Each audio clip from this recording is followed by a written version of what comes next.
Let's talk about hit stun in NRS games. Very briefly, hit stun does not mean the same thing as it does in other fighting games. In other fighting games, it means that the opponent is hittable during that window of time. But in NRS games, it just means that the opponent can't do anything proactively during that time. So they can block, they can throw tech. Those are responses, right? But they cannot jump or move or attack or anything like that. They are stuck there. Here's an example, right? So down one for Black Adam. Let's take a look at the frame data on this guy.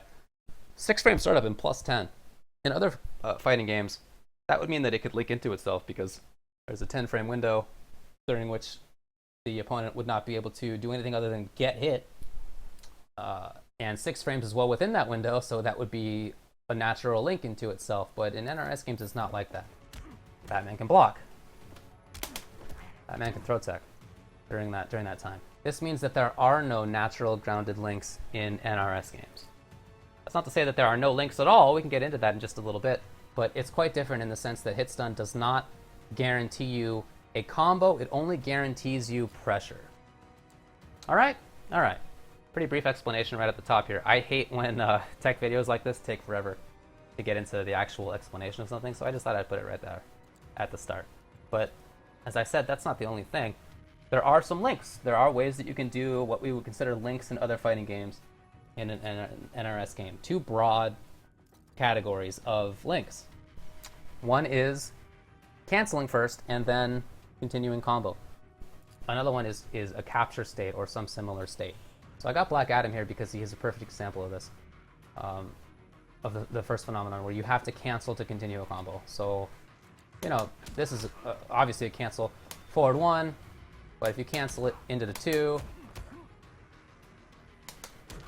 then it's a combo.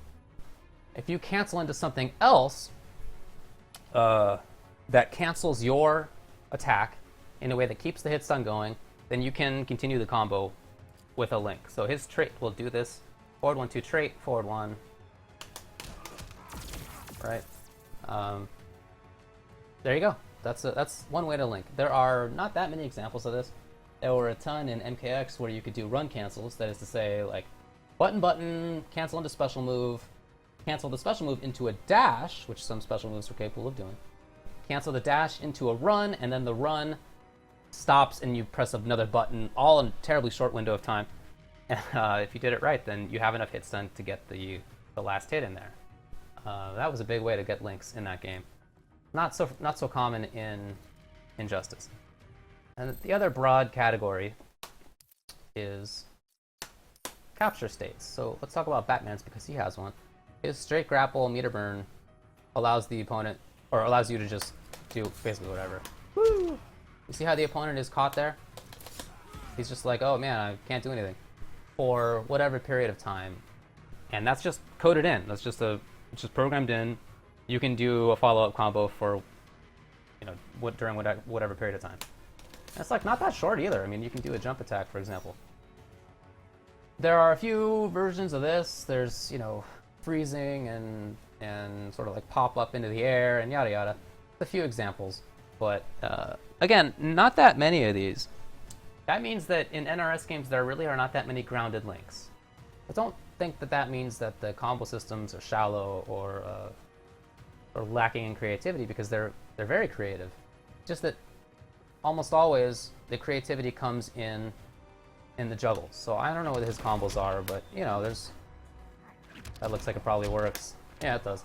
You know, there's a lot of different stuff that you can do with juggles, and it's very often the case in NRS games that the optimal juggles are not found for, you know, a period of months or even a year in some cases. So there's a lot of depth in the combo system. It's just not at all the same as other games. Question is, you know, what value is hit stun if the opponent doesn't get hit during the hit stun? As I said, it allows you to continue pressure. So let's look at an example for the Batman.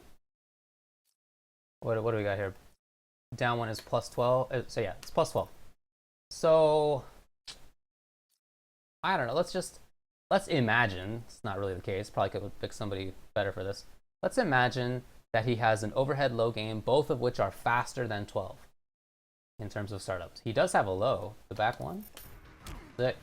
So down 1 is plus 12 on hit, and then back 1 is 9 frame startup. It means that the opponent can't do anything about that. Oh, I should turn him on. Block mode. He can't do anything about that low, with the exception of block it.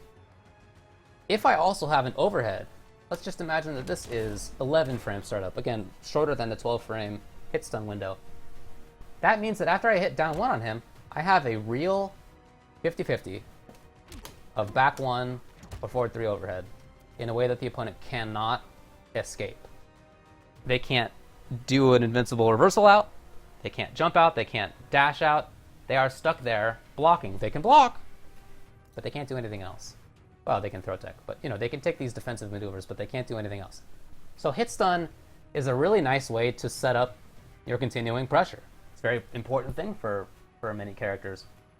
Finding a button that is, plus enough that you guarantee yourself or come close to guaranteeing yourself additional pressure. You'll hear sometimes NRS folks talk about jailing, and this is what they're talking about.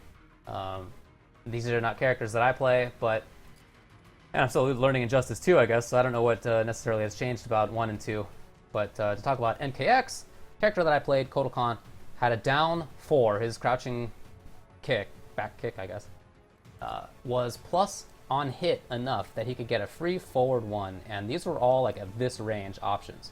Super good that you could do that, because if I hit the opponent with crouching with down 4, that guaranteed my pressure. The opponent could not do anything about it, they could only block. That's good. So hit stun is very valuable in NRS games. It's just valuable in a different way than in most other fighting games. No natural links, but plenty of pressure. All right, let me know if you have any questions. Hopefully this explains things.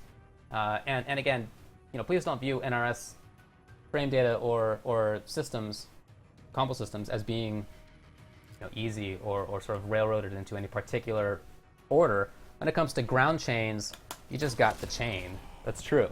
However, it's not really where most of the creativity comes in. Most of the creativity is in the juggles. And you can be really creative and really do interesting things once the opponent's in the air. Cool.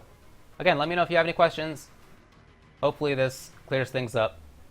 And let me know if you have any other questions about NRS games as somebody coming from another fighting game, because this is not the only thing about Injustice2 that's going to be weird to you if this is your first NRS experience. Thanks. See ya.